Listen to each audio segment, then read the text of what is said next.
भोलेनाथ की नगरी में काशी अपने रौद्र रूप में है। गंगा के जल स्तर में बढ़ोतरी के कारण वाराणसी में 20 से अधिक गांव, आधा दर्जन मोहल्ले जलमग्न हो गए हैं।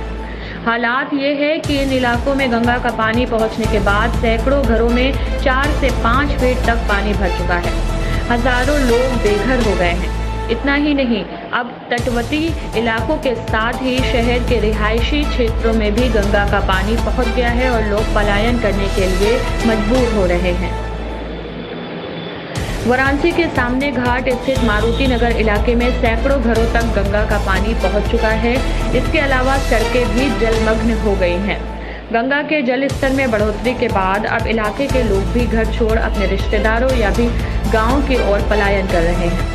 स्थानीय निवासी पूजा राय ने बताया कि बाढ़ के कारण यहां पीने के पानी की किल्लत के अलावा लाइट भी कट रही है, इसलिए यहां रहना मुश्किल हो रहा है। स्थानीय निवासी बनारसी मिश्र ने बताया कि चुनाव के समय स्थानीय विधायक ने कहा था कि यहां फाटक लगेगा, जिससे स्थानीय लोगों को बाढ़ से राहत मिलेगी, लेकिन चुनाव बीतने के बाद वादा सिर्फ वादा ही रह गया।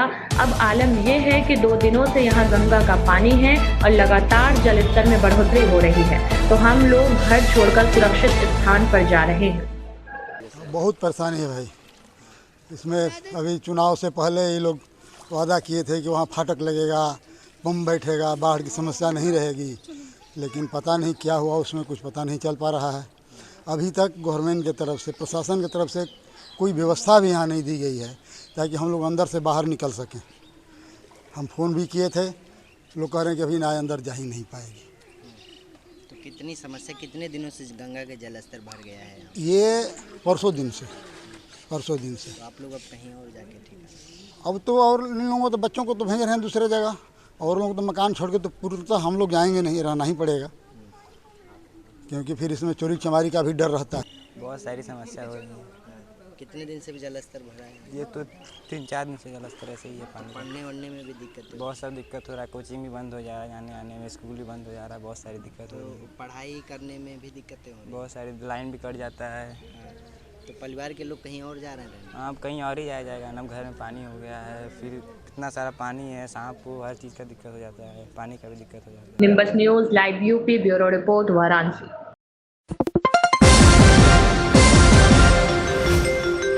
बाढ़ राहत कार्य। वाराणसी कमिश्नरेट पुलिस द्वारा रात्रि में भी बाढ़ में फंसे लोगों को सुरक्षित निकाला जा रहा है। एसएपी कोतवाली अपनी पूरी टीम के साथ थाना आदमपुर के कोनिया क्षेत्र में नाव से रिवर पेट्रोलिंग कर रहे हैं। लोगों को पीए सिस्टम के माध्यम से अलर्ट कर रहे हैं। सीपी वाराणसी। प्रयागराज में बाढ़ में मगरमच्छ बहकर सड़क पर आ गया। लोग डर गए, घरों के दरवाजे बंद कर लिए गए। वन विभाग ने रेस्क्यू करके वापस पानी में छोड़ा मगरमच्छ।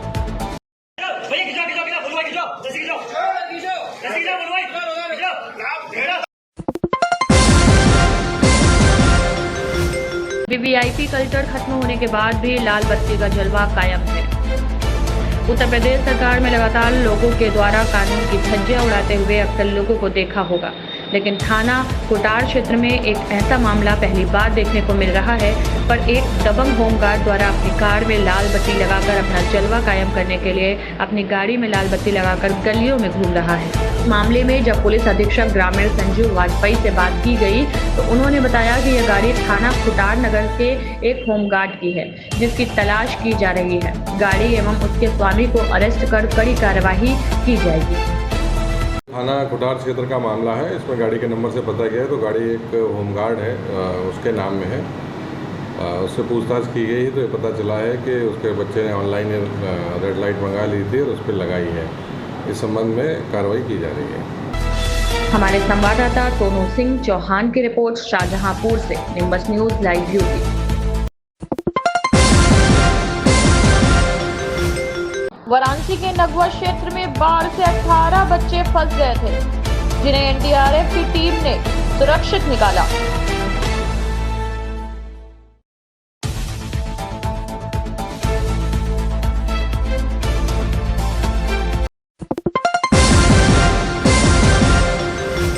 काशी हिंदू विश्वविद्यालय के इंटरनल कंप्लेंट कमेटी के तत्वाधान में कार्यस्थल पर यौन उत्पीड़न पर 1 दिवसीय संवेदीकरण एवं जागरूकता कार्यक्रम का हुआ आयोजन।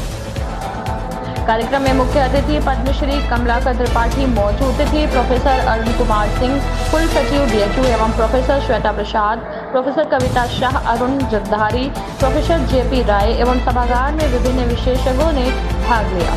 कार्यक्रम में विशेष रूप से यौन उत्पीड़न पर विशेष चर्चा की गई एवं समाज में लोगों को इसे रोकने के लिए कैसे जागरूक करें और महिलाओं को कैसे आत्मनिर्भर बनाएं, उसके लिए जागरूक किया गया। एक सेंसिटाइजेशन एंड अवेयरनेस प्रोग्राम है sexual harassment at work place पर, और ये इंटरनल कंप्लेंट्स कमेटी ने ऑर्गेनाइज़ किया है इस चीज़ को ध्यान में रखते हुए कि जो हमारे बीच में संवेदनशीलता, सतर्कता और एक कार्य क्षेत्र में जो एक सामंजस्य बैठा करके कार्य करना है, जिसमें किसी तरह का लैंगिक उत्पीड़न किसी महिला के साथ ना हो, उसको ध्यान में रखते हुए और क्या चीज़ें हमें ध्यान में रखनी चाहिए जिससे कि एक हम अच्छे सौहार्दपूर्ण वातावरण में काम कर सकें, इसको ध्यान में रखते हुए आज का ये अवेयरनेस प्रोग्राम ऑर्गेनाइज किया गया है। ये UGC guidelines and Vishakha guidelines के तहत है। सर, चीफ गेस्ट कौन थे आज के चीफ गेस्ट हमारे पद्मश्री प्रोफेसर कमलाकर त्रिपाठी जी थे, और साथ में हमारे स्पेशल गेस्ट काशी हिंदू विश्वविद्यालय के कुल सचिव प्रोफेसर अरुण कुमार सिंह जी। मैम, क्या कारण है कि अक्सर महिलाएं ही जो है इस तरह के जो है झेलना पड़ता है, इस तरह के जो लैंगिक भेदभाव? ऐसा देखिए, इसलिए शायद है क्योंकि अभी भी हम उस चीज़ को नहीं समझ पाए हैं कि हमारी जो एक दृष्टि, जो हमारी जो सोच है, वो किस तरह से पूरे परिवार को लेकर के चलती है। हम यदि परिवार मान करके कोई कार्य क्षेत्र में काम करें और इससे कार्य करें कि हमारी किसी बात से सामने वाले को परेशानी ना हो, तो वो यदि ध्यान में रखते हुए हम बात करते हैं तो अभिव्यक्ति को एक संतुलित तरीके से रखने में हमारा जो एक सामने वाले का जो सम्मान है उसको हम रख सकेंगे, और शायद इसीलिए ये बात महिलाओं को ज़्यादा पीड़ित करती है, क्योंकि जब हम किसी भी चीज़ को किसी भी रूप में कह देते हैं तो सामने वाला उसको किस तरह से लेता है ये आवश्यक है। जैसे बहुत लोग होते हैं जिनको कि हंसी पसंद नहीं होती और आप उनसे कोई हंसी मजाक करिए तो उन्हें अच्छा नहीं लगेगा, तो इसी तरह से अपनी भाषा की व्यक्ति में यदि हम कंट्रोल नहीं रखते हैं, किसी तरह की मानसिक संतुलन को नहीं रखते हैं, तो हमें लगता है कि इससे परेशानियाँ हमें आ सकती हैं। मैम, अगर BHU के परिप्रेक्ष्य में बात करें तो अभी तक कितने इस तरह के मामले आए, कितने सुलझा? देखिए, ये जो वर्तमान ICC है ये 3 साल से कार्यरत है, और हमारे पास बहुत अधिक केसेस तो इसके नहीं मिलते हैं, लेकिन हाँ, छिटपुट केसेस आते रहते हैं जिनको समय समय पर ICC बहुत अच्छे तरीके से डील करती है, और हम अपने रिकमेंडेशन आगे अपनी अथॉरिटीज़ को भेजते हैं।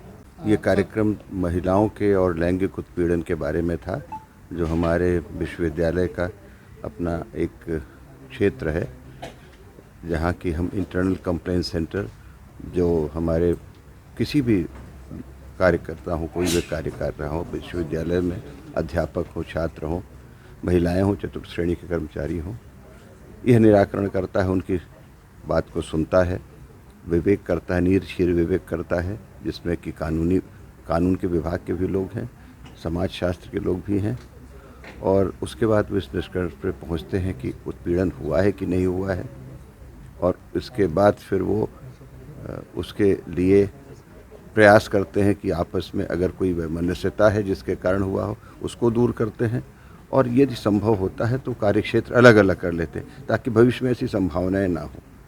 ऐसा भी क्षेत्र है कि जहां हम इसके बारे में लोगों को पहले बताते हैं, उनको उसके प्रति सेंसिटाइज करते हैं, और तब ऐसी संभावनाएं भी कम हो जाती है जब कार्यशैली ऐसी हो विभाग की या विश्वविद्यालय की या किसी भी कार्यालय की, जहाँ पर कि भिन्न भिन्न के लोग अपने कार्य से संबंध रखें, भाव व्यक्त कर सकें, उनके संस्कार ठीक हो, उनकी भाषा ठीक हो, उनके परिवार का जो कार्यक्षेत्र है या उनके और मित्र हैं या उनके और जो सामाजिक कार्यक्षेत्र में लोग हैं, सबका भाव एक जैसा हो, तो फिर ऐसी संभावनाएं भी कम होंगी।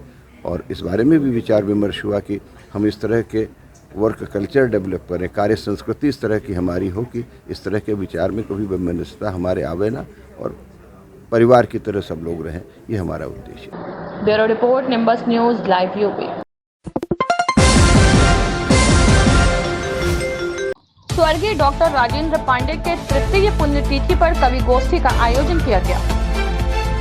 अन्नपूर्णा नगर स्थित पंड्या रतनबाग में नंदी सेवा न्यास की ओर से जांच आज स्वर्गीय डॉक्टर राजेंद्र प्रसाद पांडे की 3वीं पुण्यतिथि पर एक कवि गोष्ठी का आयोजन किया गया, जिसमें वक्ताओं ने कहा कि डॉक्टर राजेंद्र प्रसाद पांडे हिंदी व संस्कृत भाषा के उद्भट विद्वान कवि थे, जिनके साहित्यिक अवधान को हमेशा याद किया जाएगा। इस मौके पर डॉक्टर जितेंद्र नाथ मिश्र ने कहा कि डॉक्टर आरपी पांडे साहित्य में कृतियों के जरिए बराबर जीवित रहेंगे। वहीं डॉक्टर राम सुधार सिंह ने कहा कि डॉक्टर पांडे का साहित्य समय से संवाद करता है। डॉक्टर पांडे की रचनाएं हमें आंदोलित करती हैं। इस अवसर पर डॉक्टर चंद्रकला त्रिपाठी ने डॉक्टर पांडे को अपने समय का सशक्त रचनाकार बताया। कार्यक्रम की अध्यक्षता करते हुए पंडित हरिराम द्विवेदी ने डॉक्टर पांडे के प्रति काव्य अंजलि व्यक्त की। इस अवसर पर नगर के प्रतिष्ठित हिंदी व संस्कृत के प्रसिद्ध रचनाकारों ने अपनी प्रतिनिधि कविताओं का पाठ किया। इसमें ब्रजेश पांडे, धर्मेंद्र गुप्ता, साहिल गौतम, अरुणा सुरेंद्र वाजपेयी, मधुर कवि नारायण, विवेक पांडे, धर्मदत्त चतुर्वेदी, गायत्री प्रसाद पांडे, अन्य प्रसिद्ध कवि उपस्थित रहे। कार्यक्रम का संचालन डॉक्टर राम सुधार सिंह व डॉक्टर अशोक सिंह ने किया। आरंभ में लोगों का स्वागत नांदी सेवा न्यास के अध्यक्ष डॉक्टर शशिकला पांडे तथा आभार यशोरत्न पांडे ने व्यक्त किया। पिताजी का बहुत ज़्यादा कार्य वेदों पे रहा है, साहित्य पे रहा है और साहित्य में जो लोक नीतियाँ रही हैं उन पर रहा है। तो उन्हीं के जरिए जो कवि लोग हैं उन चीज़ों को याद करते हुए उन पे कविता सुनाते हुए हमारी चेतना को जागृत कर रहे हैं कि हमें अपने जो संस्कार हैं, जो हमारे मूल हैं, जो हमारे वेद हैं और जो हमारे साहित्य चेतना है, चाहे रामायण हो, महाभारत हो, उनसे जो भी शिक्षाएं मिलती हैं उन सभी को पुनः जीवित करना है। कि कविता तो एक ऐसे तो कविताएं ईश्वरीय देन है, कविता रचना, लेकिन हाँ फिर भी मुझे ऐसा लगता है कि कुछ ना कुछ भाव तो सभी के मन में आते हैं और कवि रचना, एक अच्छी कवि रचना तो ईश्वरीय देन है। वो मुझे नहीं लगता कि मेरे पतिदेव डॉक्टर राजेंद्र प्रसाद पांडे जी की आज पुण्यतिथि है। उनका देहांत हुआ आज 3 वर्ष हो गए। तो उनकी इच्छा रहती थी हमेशा कि कवि गोष्ठी की जाए और वो खुद भी जाते थे और स्वयं अपने घर में भी कई बार करवाया था उन्होंने। तो उन्हीं की याद में और उनकी इच्छा के अनुरूप इस कवि गोष्ठी का आयोजन किया गया है, जिसमें वो हिंदी और संस्कृत दोनों के विद्वान थे। तो इसलिए इस गोष्ठी में हिंदी के भी कवियों को आमंत्रित किया गया है और संस्कृत के भी कवियों को आमंत्रित किया गया है। कहाँ से कवि लोग आए हुए हैं? ये ज़्यादातर बनारस के ही लोग हैं, क्योंकि ये छोटा कार्यक्रम हमने आयोजित किया है और कवि सम्मेलन नहीं है, कवि गोष्ठी है। और कवि गोष्ठी कविता जो है हमारे जीवन को एक बार पुनः हमारे समक्ष रखती है। जिन चीज़ों को रोज़मर्रा की चीज़ों को भी प्रायः रोज़ देखते देखते भूल जाते हैं, उन पर हमारा ध्यान ही नहीं जाता है, लेकिन कविता के माध्यम से जब वो चीज़ें हमारे सामने आती हैं तो हमारी एक बार फिर उस पर दृष्टि जाती है कि अरे यह भी रोज़ हो रहा है हमारे रोज के जीवन में, जिस पर हम ध्यान ही नहीं देते हैं। तो कविता जो है केवल हमारे भावों को उद्वेलित ही नहीं करती है, बल्कि हमें बहुत सी शिक्षाएं भी देती है, बहुत सी चीज़ों के लिए जागृत भी करती है और नई चेतना उत्पन्न करती है। Nimbus news live UP bureau report Varanasi.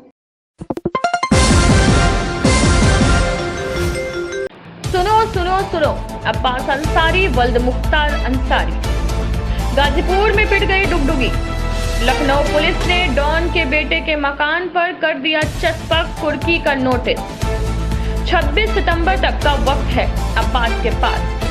हाजिर नहीं हुए कोर्ट में तो बिक जाएंगे बर्तन भांडे। बाबा का बुलडोजर भी जाएगा वहां।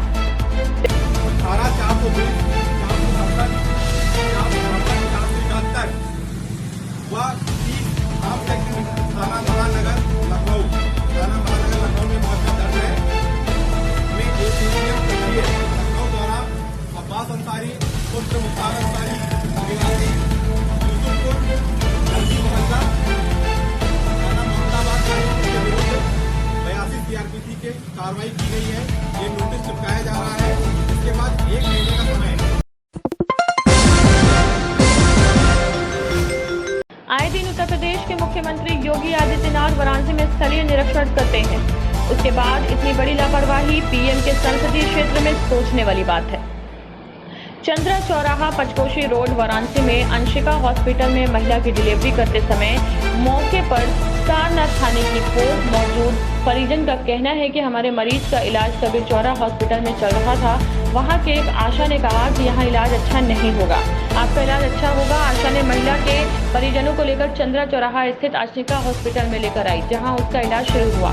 हॉस्पिटल के डॉक्टरों द्वारा परिजनों को बताया गया कि आपके बहू का डिलीवरी नॉर्मल होगा, लेकिन डॉक्टरों ने कुछ टेढ़ी बात बिना बताए महिला का ऑपरेशन कर दिया और ऑपरेशन में परिजनों की कोई कागजी कार्रवाई भी नहीं हुई।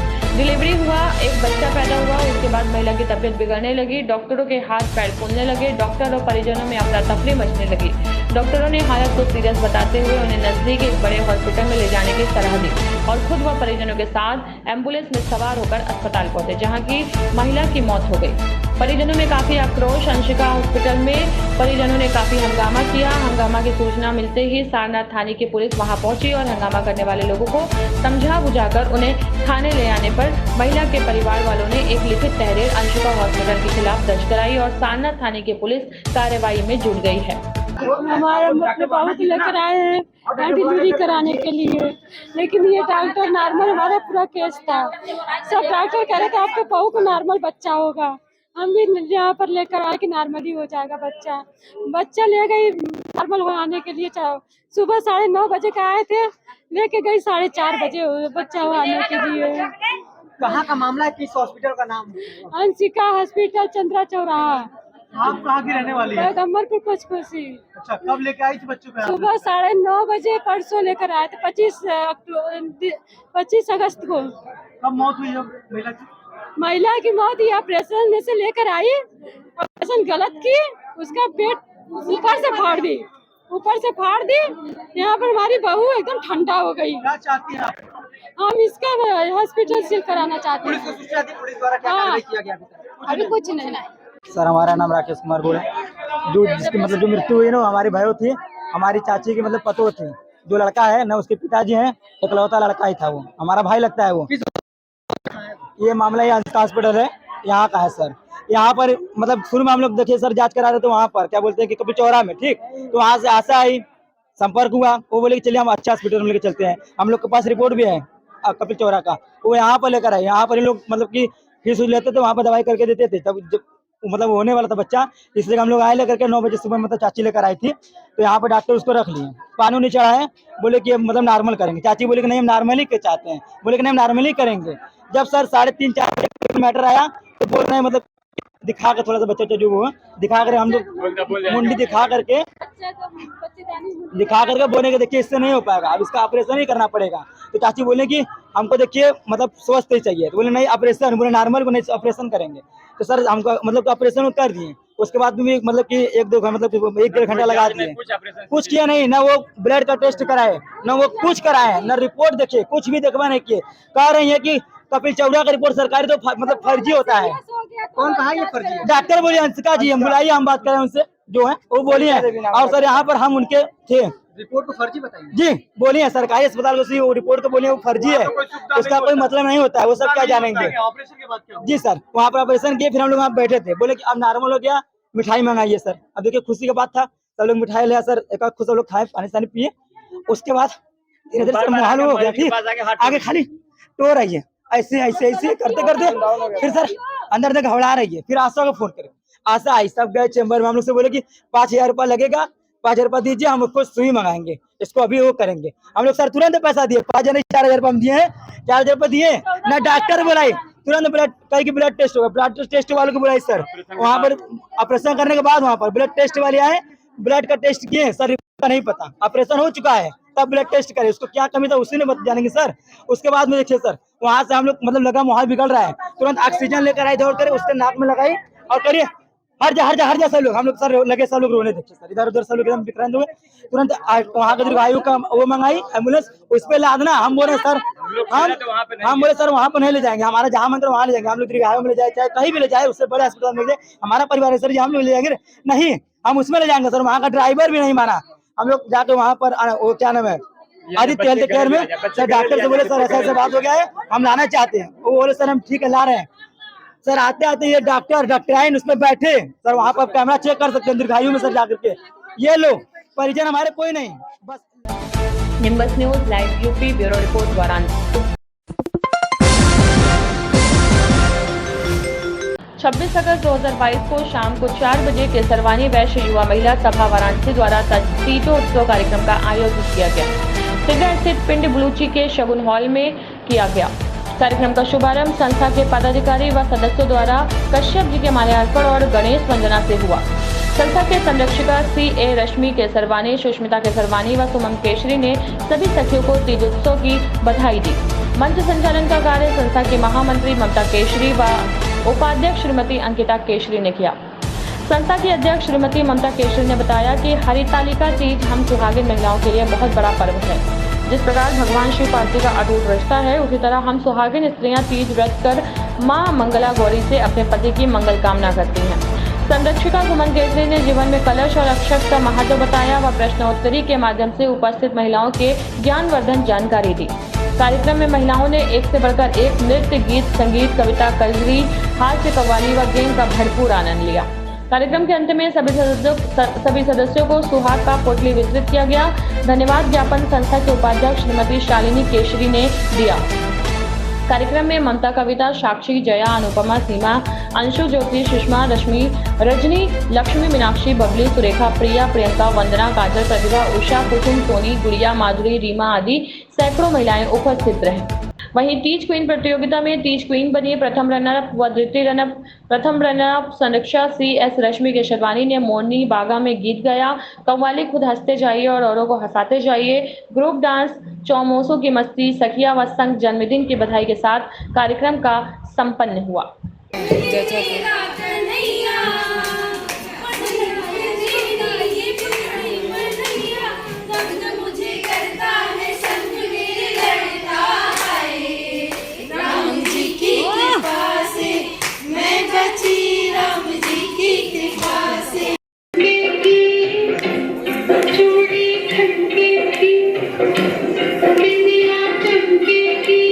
और हमें संदेश ये देना चाहिए कि सारे लोग अपने मिलजुल कर अपने भारतीय मतलब तीज त्यौहार है उसको मनाना चाहिए, जो धीरे धीरे विलुप्त हो रही है। सब हम त्योहारों को भूलते जा रहे हैं।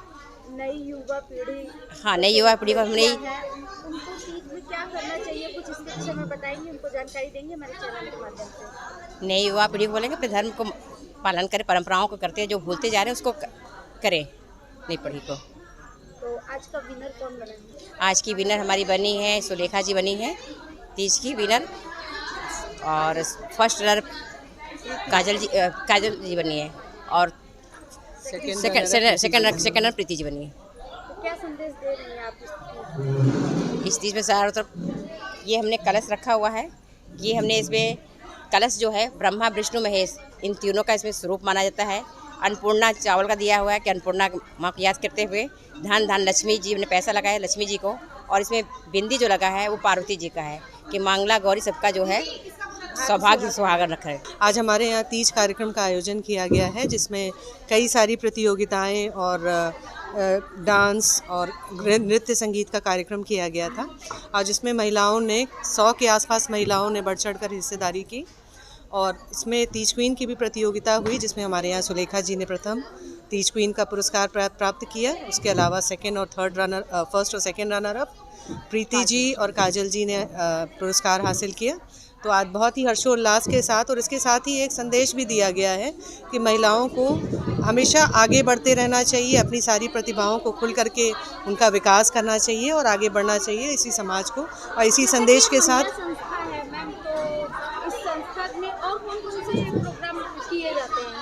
हमारे यहाँ हम लोग सारी चीज़ों का सम्मिश्रण करते हैं। जैसे हमारे यहाँ व्यक्तित्व विकास, सेवा और समर्पण और सहयोग, यानी हम लोग समाज के लिए भी करते हैं, अपने आप को भी अपना व्यक्तित्व विकास के लिए पूरा प्रयास करते हैं। तरह तरह की क्लासेस करते हैं हम लोग, ताकि बोलने की कला और हर तरह की कला जो एक गृहिणी को, एक औरत को एक संपूर्ण महिला बनाती है, उस तरह के सारे कार्यक्रम हम लोग करते हैं, वर्कशॉप्स चलाते हैं। इसके अलावा समाज के लिए भी समय समय पर हम लोग कई तरह के समाज सेवा वाले कार्यक्रम करते हैं। और हमारा प्रयास यही रहता है कि अपने परिवार के साथ, अपने लिए के साथ साथ समाज के लिए भी हम अपना पूरा सहयोग कर सकें। Nimbus news live UP, bureau report Varanasi.